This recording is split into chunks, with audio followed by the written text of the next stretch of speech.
everybody, welcome back to my channel. It is a beautiful spring day here in Barcelona, and I'm going to give you some activities today where you can take your students outside the classroom, run around, enjoy nature, and learn English in the process. So as always, these ideas are very easily adapted to lots of different age groups and different levels, different vocabulary. So no matter where you're teaching, as long as you have a place to go outside, I'm sure you can find one of these activities that will work for you. All right, so my first activity is called a running dictation. Here, what you're going to do is have the students in separate groups. Each group has a piece of paper and a pen, and one representative from each group is going to run to you. You're going to be on the other side of the field or the playground or wherever you are. They run to you and you orally tell them a sentence. Obviously, this sentence is going to be in the grammar structure that you've been working with. They have to memorize that sentence, run all the way back to their team, and report the sentence to another team member who writes it down.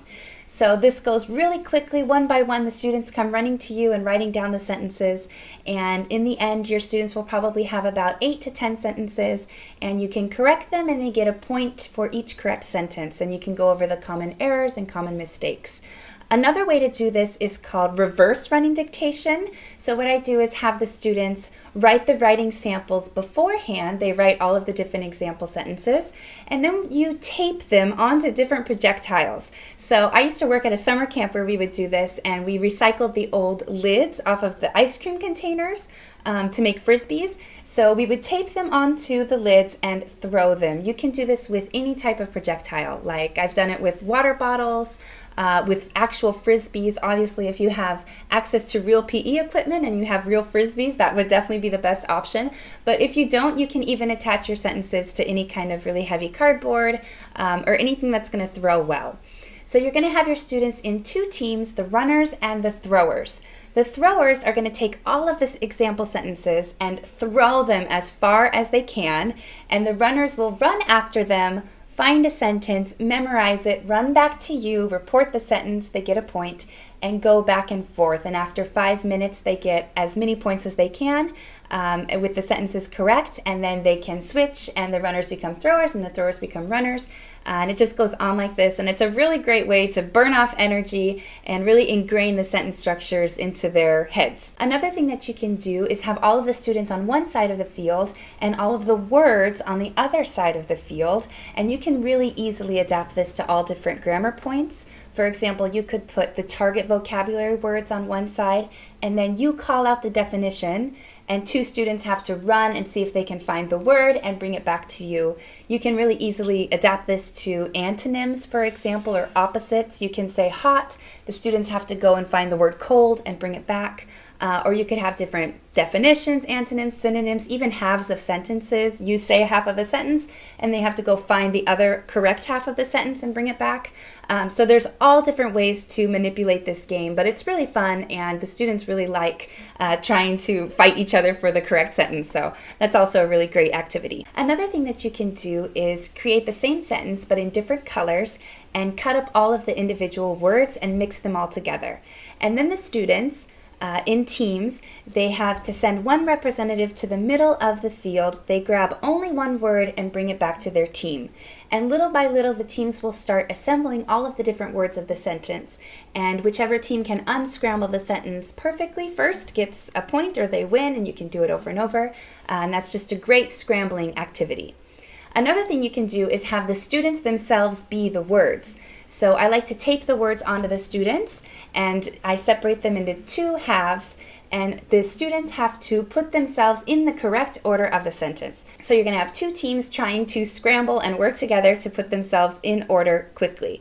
It's really fun, and it's a great warm-up and a great teamwork activity. Another great thing that you can do is use all of your old recess games and PE games that we used to love as children and teach them to your students. A lot of these games are already really language-based, like red light, green light, duck, duck, goose, hokey pokey. You could even do like the jump rope chants that you used to play at recess with all of the little songs and patty cakes and all of those things. They're really fun, they're really cultural, and the students really enjoy learning all of these different chants. So that's also a great idea. Another thing you can do is adapt old PE games that might not have a language component and put a language component inside of them. For example, you could play capture the flag or kickball, and in kickball the pitcher will have to ask a question to the kicker and the kicker has to answer it correctly in order to kick. Or anything like that. Pretty much any outside game that you used to play in PE, you can find a way to adapt it to put it into your English lessons. Another thing I love to do is treasure hunts. I've always loved treasure hunts as a kid, and they're really fun. They're a great way to review prepositions, directions, places, and you just hide the clues and the students have to look for them. It can be really simple.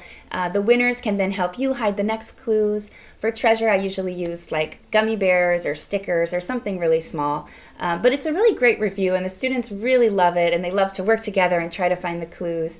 Another thing you can do is use this as a scavenger hunt. So you put in the vocabulary that you want and the students have to go and find an example of that vocabulary. This works really well for science topics, for trees and natural objects, rocks, trees, sticks, leaves, all of those things. They have to go and find an example, and whichever team gets all of the different scavenger items first wins. Another really fun, easy activity is I Spy. You can do it the classic way where one student thinks of something that they are seeing and they describe it and the other students have to guess.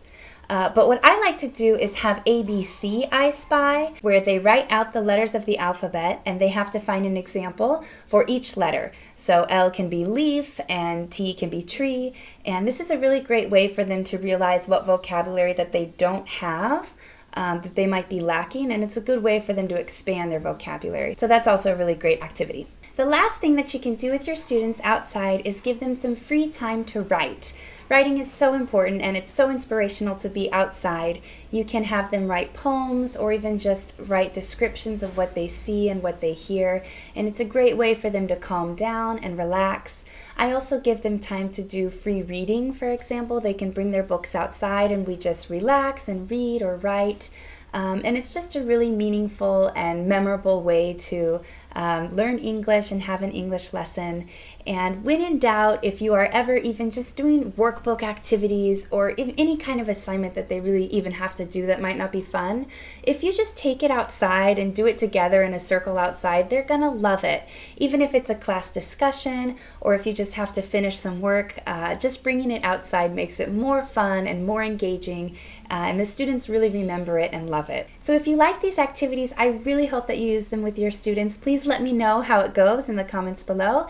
And if you like the video, subscribe and thumbs up and all of that good stuff. And I hope you all enjoy the nice weather, and I'll see you next time.